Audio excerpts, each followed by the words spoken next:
let's get into the big main topic today. And we have a couple things we want to talk about in terms of reviews. So James Gunn's DC film vision. Will it work? I want to get your overall impressions. I have some other graphics that I want to show, but what was your, it was announced on social media via a 5-minute video on James Gunn's Twitter, the vision for the new DC cinematic universe. Alan, what are your thoughts on the presentation that you saw? Well, like Amanda Nowicki, I'm not a big DC fan. I don't really read DC comics. And so everything that James Gunn said, I have no clue what they are. What is it? The Authority. The Batman one. The Brave and the Bold. I have no idea. The Lantern Corps. Don't know that. Booster Gold. Don't know what that is. But what I will say is I am more excited about DC than I am about Marvel. I think really? Yeah. Really? Okay, why? The Marvels? Am I looking forward to the Marvels? The only thing I'm looking forward to at the moment is Guardians of the Galaxy 3, ironically. But the thing is, when I look down the slate of Marvel and this whole, phase 5 and 6 leading into Kang, and I mean, I didn't find Kang interesting when it was in the Marvel comics. I don't find it interesting now. I have zero faith that they're going to do Fantastic Four right, and I have zero faith that they're going to do X-Men right. And quite frankly, maybe it's time to see what he's going to do with DC, because if anything, the sense you got from that announcement near the end, especially, was he's been a fan of DC Comics for a long time. He honors the character. At least he says he honors the characters. We could talk about how these executives talk and whether they're honest about it. But, I have to believe James Gunn, with what he did with Suicide Squad, at least you knew he was a fan and that he understands these characters. The other thing is, why don't you give your thought? My biggest takeaway is, I think there's more excitement here. Oh, okay. So the thing I meant to say was, you could tell he's a true comic book fan because he's emphasizing a lot of these side titles, these side characters, which is what comic book fans do. I don't know if that's good business sense. I don't know if that's good creative sense, but you can tell at least he likes reading comic books. Only a few of the things that were announced were actually based on widely known properties like Superman, Batman. Right. And I would even say that, just the average person who knows who Batman is has no idea who Damian Wayne is. Yep, I don't. Yeah, which is Batman's son and one of the Robins. Okay. But which I would say Batman was married and had children. Maybe had Damian Wayne out of wedlock. I don't know. Look, all right, let's go. How did we get here? I want to show this graphic real quick. This was the original pathway, the Snyderverse, as it were. Does it fill up the whole screen? Can you see? Oh, you can see it. I think if you can enlarge it a little bit. Should I zoom in a little bit? Yeah, zoom in. All right, I'm going to zoom in. I'm going to pull the banner quickly. Just a little bit here. Let me zoom in so you can see all this. Okay, maybe one more. All right, here we go. Can you see all that? Yeah. All right, good. Okay, so let's get into it. This was the original plan through 2020 was to launch with the birth of Superman on Krypton in 2013 with the Man of Steel, leading into Batman v Superman and Suicide Squad in 2016. Then in 2017, Wonder Woman and Justice League Part 1. Then 2018, The Flash, and then Justice League. Then Aquaman and an untitled DC film. Untitled DC film. Could have been Batman, could have been something else. 2019 with Shazam, Justice League Part 2 in 2019, another untitled DC film. Then in 2020 with Cyborg and the Green Lantern Corps. Now, when I look at this original lineup, this was the Snyderverse, and this was announced, okay? This was the original, story that was to be told, and which would have led to a huge showdown with Darkseid, which I still, when I look at the Snyder Cut, I mean, God, there are moments there that are just just nerd heaven. Never thought in my wildest dreams that I would actually see Darkseid like on screen.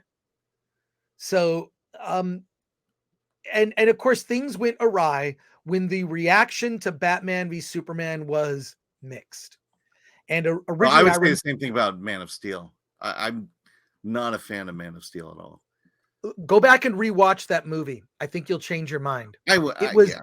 shocking. Go back and rewatch Man of Steel. Look, I think I'll say this: right. if it wasn't called if it wasn't Superman, I would have enjoyed the movie a lot more. But I just didn't feel like that was a true Superman story. I just think that it was a couple things. Problems I have with that film is that I thought that the violence at the end was a little too intense. I think that there are just some moments that felt a little too raw. Yeah. Well, I mean, And that's I my think point. they If you dialed it remove back. Superman, and make him another superhero, I think you'd have no problem with the ending. But just by the fact that it was Superman, and that was my whole movie. That was my whole problem with the movie. This idea of an alien who who the world doesn't trust because he's an alien. That was never a Superman story for me. Well, I just granted, I was not a DC reader either. But I just want to remind people what the original vision was. This was scrapped. Then Joss Whedon came in and finished Justice League, which turned into just Justice League. There wasn't a part 1 and a part 2. They completely forgot that. Flash has just been sitting around forever. Aquaman came out and it was okay. The first Shazam came out and it was enjoyable. And of course, Cyborg and Green Lantern Corps never happened. These untitled films. Mm-hmm. I'm sure we'll learn what they are at some point. But now here's where we are. Let me show you what the lineup is. I have a graphic. I stole this graphic from Screen Rant. I'm sure they won't mind because I just mentioned Screen Rant. Here is James Gunn's DCU plan. 10 movies and TV shows starting in 2025. And he's calling it this DC Chapter 1 Gods and Monsters, starting with Superman Legacy. The only I believe, what did he mention? July 11th for Superman Legacy. And by the way, all of these titles, they're all temporary. Not a single title was set in stone. Set in stone, yeah. And by the way, July 11th, 2025. 2025. Not 2024. So we've got 2 years before this happens. Yeah, exactly. So The Brave and the Bold is going to be the Batman movie or Batman family movie. Supergirl, Woman of Tomorrow, The Authority, which is based on a comic I've never read and was not aware of. Swamp Thing. They've done Swamp Thing before a couple times. Creature Commandos, which is apparently done. James Gunn said he wrote them all. And it already, I guess it's in production. Waller, the TV show about Amanda Waller, starring Viola Davis. Lanterns, which he described as a Green Lantern show, like buddy cops in space, kind of like True Detective, which he implied that show would kind of lead into larger things happening in the DC universe. Then a Booster Gold TV show, and which, if you're not familiar with the character, I'm familiar with Booster Gold. He's kind of funny, kind of a funny character. I could actually see that really working as a TV show. And Paradise Lost, which was described as like a female Game of Thrones on Themyscira. I'm sure I'm pronouncing that incorrectly. I think close enough. Yeah. Close enough. But this is what we got. Now, there are a couple problems I have right off the bat. One was the presentation itself. I thought that, I've been going to San Diego Comic-Con for a long time, decades, since the early 90s, right? 89, I think, was the first time I went. And it wasn't until later, like in the early 2000s, they do these big presentations in Hall H. I mean, they did Hall H presentations, but it wasn't like a thing like, spending the night in a line on the beach to be able to get in. Now it's like this whole thing to be able to get into Hall H. And literally when you're in that room, because I was in the room when they brought on like Jason Momoa and Gal Gadot were like in the audience. It was crazy. They like came from the sides and walked down, and here's the Justice League. I've been in the room when Marvel has announced their next slate of movies coming out over the next couple of years. They usually bring on talent. They'll show you a little teaser or a video that they only ever use one time in that room. It's not on extras on DVD. It's if you find it, it's because somebody got away with filming it in the room. It is an event. You get so excited for the dumbest thing that's being announced just because you're in that room. There's an excitement. They'll show logos. There's something prepared.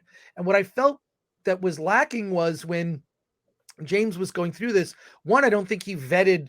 It just didn't seem vetted through a marketing department. He used too many descriptive words over and over again. I kind of felt bad for him.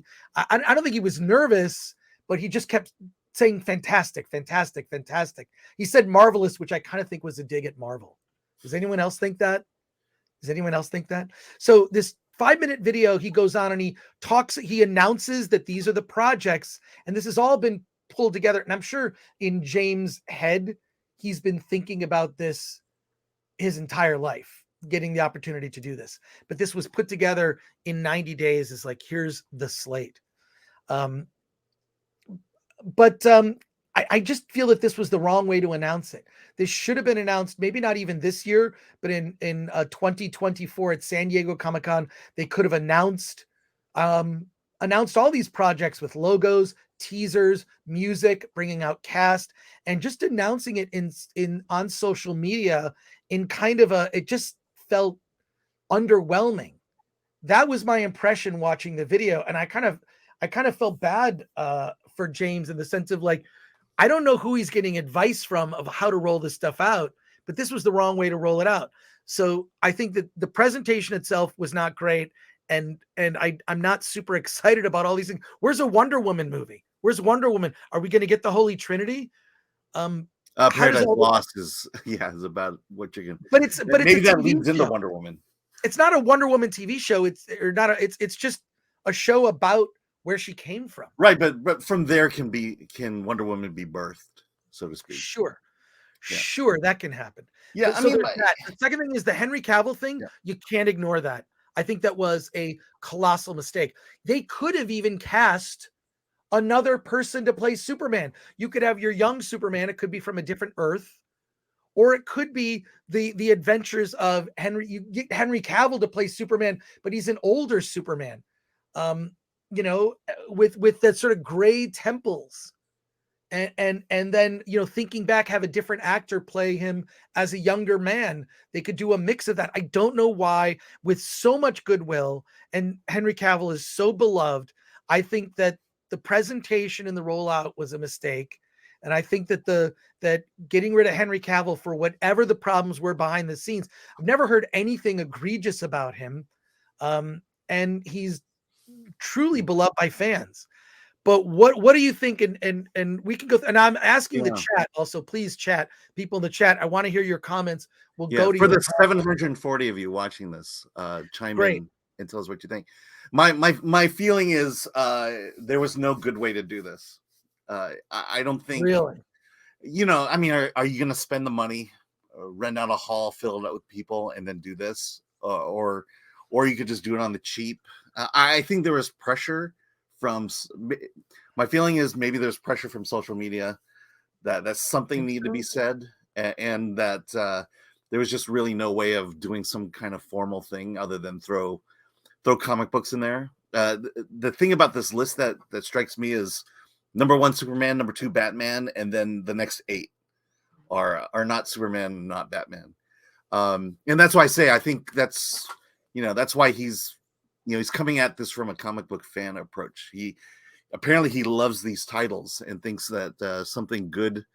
It's a way to maybe broaden the audience, and if DC Comics ever comes back, if comic books ever become good again, maybe that would reignite this the industry. But I think they're more focused on TV and movies at this time. I just think that was James Gunn handed a mandate. You have to do X number of TV shows and X number of movies over X period of time. So is Yeah. this the first 2 years? So this will Yeah, take us from because you 2025 got to to remember 2027? Warner Brothers. I mean, they're starting fresh as a company, so to speak. I mean, their stocks are what the lowest it got last year was $8. That was Right. Warner Brothers stocks. So something has to be done. Something has to reinvigorate the DC universe, so to speak. And this is it. And quite frankly, I feel like no matter who is in charge of it, who's ahead of it, we're always going to have complaints about it. We're always going to find something wrong with it. Some things will appeal and some things won't. And maybe we just need to accept that that's the nature of this thing, that we're trying to reach a broad audience and try to find as much overlap as you can, knowing that you can't have it. So there'll be things we don't want to see. There'll be things we do. And then regarding Henry Cavill, I tend to like people. I tend to be fairly optimistic and positive. And my feeling on that is, this is a bad time to revamp the entire thing. And unfortunately, I think Henry Cavill is the casualty in it. If you're going to restart Superman, you restart Superman. And that may mean, Henry Cavill is not going to be in Superman Legacy.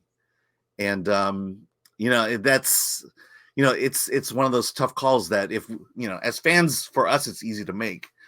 But for a guy who just got hired to restart everything, he's got to make some tough choices. And the only thing that I will say that counters that is, I got the sense that Jason Momoa is not done as Aquaman after this one. Right, but there are no Aquaman movies after this, right? I mean, Aquaman 2 is coming out later this year. So we'll see. Yeah. So I think DC, Warner Brothers, James Gunn is in a tough place here, and someone just has to make a decision and say, this is how we're going to proceed. Right. Well, I'll just say this, a couple thoughts, and they're not all negative. I have a couple positive things to say. One, I think that the challenge for James Gunn is going to be taking legacy characters that are beloved, Superman, Batman, Wonder Woman, and writing a story that's true to those characters. What we've seen James Gunn really good at is taking characters that you may be unfamiliar with if you're not a huge comic book nerd, and it doesn't matter because he will find a way to make you love them, right? Like none of us would be saying the words polka dot man, right? If David Desmalchin, who's going to be on the show, by the way, David Desmalchin is going to be on the Film Threat Livecast this Friday. We're interviewing David Desmalchin, the polka dot man. He's going to tell us about, he's in a new Stephen King movie that's coming out this summer. He's in Oppenheimer. He's got a lot of great projects going on. Big fan of David. Unfortunately, he won't be in Dune 2. He's not in Dune 2. His character, Piter de Vries, was dispensed with on accident by the tooth. Remember the tooth. Remember the tooth. But the thing is that that's his challenge. It's something we have not seen James Gunn do. We have a lot of preconceived notions about what we would like Superman to be. And I think that's part of why Zack Snyder's Man of Steel didn't quite work for a lot of people. But how do you make such an optimistic, positive character like Superman exist at a time that is so dark, at a time when cynicism is kind of the default setting for most people because of the time that we live in? And I think that if he can pull that off, if he can pull off that first movie and make you love a new Superman that isn't played by Henry Cavill, this whole thing could work. Yeah. And then same thing with Brave and the Bold. This is a vision of Batman we've never seen in a Batman with not just one Robin, but like what, 4? You've got Jason Todd, Damian Wayne, Dick Grayson, and I always forget one when I list them. What's the other one? Wasn't there a girl? Is that the one you're talking about? Well, there's Carrie Kelly, but that comes later. Okay. I always love Carrie Kelly Robin, which was awesome. But, can he make that work? We've never seen a Batman like that. Supergirl, I mean, the Supergirl movie, when you look back on it, it's kind of cheesy, along with a TV show. And I'm not trying to disparage a show. It's not for me, but it's kind of a cheesy TV show. Can you make a Supergirl movie that really works? remains to be seen. And then the Authority and Creature Commandos are based on two properties that aren't widely known. I expect that those are going to be in the same vein as a Suicide Squad and a Guardians of the Galaxy.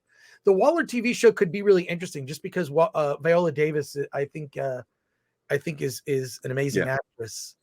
But and it's a good character too. Yeah, the thing is, so I'm negative on the Henry Cavill not being a part of it. On the like, what's the vision? The one thing that we all knew about the Marvel Cinematic Universe is it was leading to Avengers. So we had these like, you had your Thor movie, you had your Iron Man movie, you had your Iron Man 2, you had your Captain America First Avenger, and all leading to the Avengers. What is this leading to? Well, definitely not Justice League, which is probably a good thing, quite frankly. Maybe, but Chapter 1 is Gods and Monsters. Where is it leading to? Has the Justice League already existed? You have an older Batman and a younger, I guess Superman's supposed to be 25. Batman's got to be at least in his 30s, mid 30s at least. So have they already had the Justice League? What is the timeline? How does this all work? And how does this all connect? Yeah. For me, well, I think you're bringing up something that I also thought immediately when James Gunn started talking about. This is ambitious. Very ambitious, especially in the idea that all 10 of these properties are going to exist in the same universe. And the idea of the movies and the TVs all connecting. The fact that, actors doing the voices on the TV shows will be in the movies as well. So, again, I think that's why people are cautiously excited about this. But it's like a house of cards, the one misstep and it all crumbles. If that first Superman movie isn't good, James Gunn. And he's that's when you cut bait and well, it wouldn't be the first time. This is the third kind of reorder or reboot, soft reboot of the DC Cinematic Universe. It started with Zack Snyder. Then Joss Whedon came in to kind of, quote, fix it. It was rudderless. And now you have James Gunn. Now, here's the thing. I am a huge fan of James Gunn. NGL, not gonna lie. I am a fan of James Gunn. And you should go back and see a movie that he made, an indie movie starring Rainn Wilson called Super. That was the movie that got him the job on Guardians of the Galaxy. It was that, of course, in a very a detailed presentation. They call it a lookbook. You can call it a deck, whatever it is.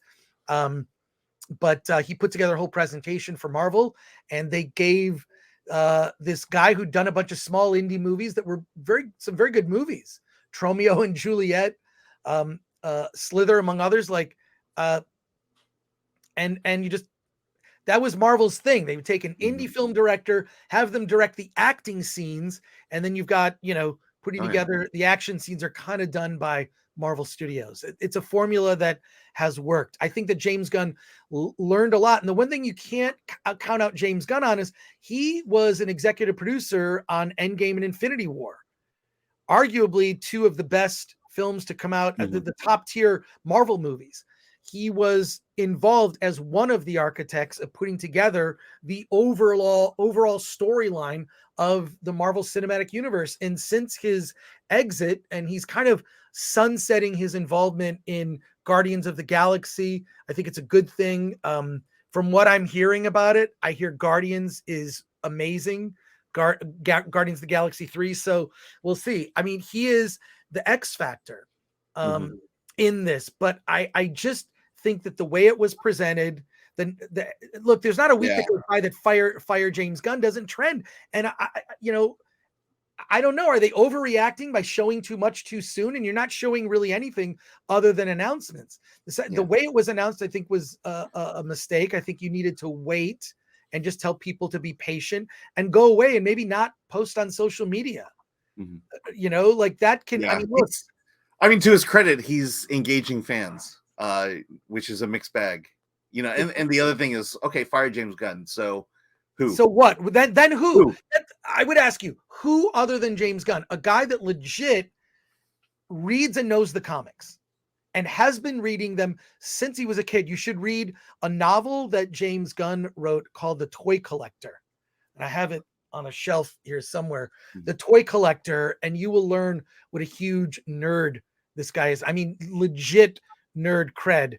And what's sad is James Gunn could not get a job working for Marvel now based on their rules, because knowing the comics too well, that's a red flag for us. That's a red flag, knowing the comics too well. So the other thing, the last thing I have to say before I go to your comments, and we'll respond to those, is this idea that the animated shows, the TV shows, and the movies all have to be one story being told. I don't know that you need to do that. And I mean, if this is the vision, how could something like a Batman animated series by Bruce Timm and all the amazing creative people who worked during that period in '92 when the series launched, and it launched at the same year that Batman Returns came out. Tim Burton's Batman Returns, completely different kind of movie, much more adult in nature. The animated series, I believe, served it was good enough for kids to watch, but worked on an adult level, that kind of retro future look. And I love it. Two different visions of a thing can coexist and be separate universes. So this idea that everything connects, I don't know. That feels like, to me, it feels like a branding thing that's left over from Disney. That's a Disney thing to do. Yeah. Well, I mean, that's why I call it ambitious. And I think, and that's why I describe it as that House of Cards. Yeah. And you just brought up something that I hadn't even thought about, but they're leaving a lot of money on the table, by not doing a kids animated show. Yeah, I mean, like, look, I knew that Teen Titans Go, that's not for me. Yeah. It's not for me. I saw the movie Teen Titans Go. That's for kids. It's for kids. And you know what? That's completely fine. No one thinks that what happened in Teen Titans Go is canon. Where audiences are smart enough to understand there's a difference. In addition to these things happening, the Batman 2 is happening, which is not part of this DC universe. And the Joker. The Joker 2, which I actually think that they should just connect the Joker, because age-wise, it would be great to connect the Batman and like an old man Logan type thing. No, not that. Just have it connect. Have those things. I think it would be awesome if they did that. Just call it Batman versus the Joker, or the other way around. Make it a 2-part movie. The first part's called Batman versus the Joker. The second part is called Joker versus the Batman. But also, I'm not super sold on these titles. The Brave and the Bold is like a team up. It's like a team up comic that not a lot of people know. Which is that the fun. Grant Morrison one, or? I know he wrote a lot of those stories. Yeah. So, and Superman Legacy seems to be based on a Grant Morrison story as well. Okay. Yeah. But by the way, we have hey, thank you everyone for the super chats. We have a lot of them, and we should get to them. We're going to get to the super chats right now. So my apologies on being a little long-winded. I just wanted to say, I have a mixed reaction to all of this. And unfortunately, I just feel the way that this was announced is actually may harm it. But real quick, are you really more excited for what Marvel's going to put out compared to? No, I don't care about Marvel anymore. I really, other than Guardians 3, which James Gunn is involved in, I'm not really that excited. Look, Alan, you're the one that saw the Marvels. You saw the Marvels trailer. I saw the clip of the Marvels. And what did you think?